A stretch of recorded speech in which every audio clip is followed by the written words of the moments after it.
Hello, I'd like to introduce my upcoming workshop, The Inner Child and the Magical Child. Why the Magical Child? It's a theme that comes up a lot in high magic. The first form of Ra when he created the universe was a child. The highest Ether only has the image of a child. This is because the child represents the innocent part of us. Before we have all the conditioning, all the limitation, before life becomes too real and too serious, is where we learn to play with the creation, to have the power to create anything without no restriction. We are unable to create a reality when we make things too real, and seriousness is the illusion that holds it, is the glue that holds that illusion together.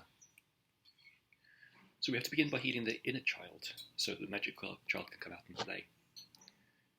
See, the child in us often holds many of our problems. When it's adaptive, when it's wounded, it holds into the victim and martyr patterns, which stop us from actually being free and creating our reality and creating the dreams, keeps us caught in those negative patterns.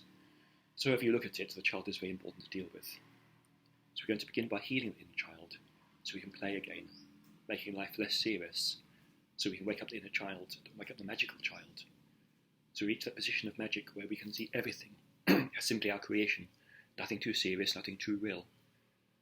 In that position where we can play, we can create miracles.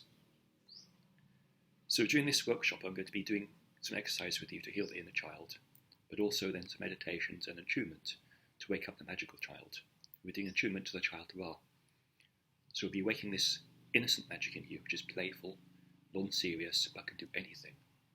Maintaining this position of innocence and freedom and not making anything too real is what's going to allow us to shape reality really elegantly and miraculously. So I look forward to working some great magic with you.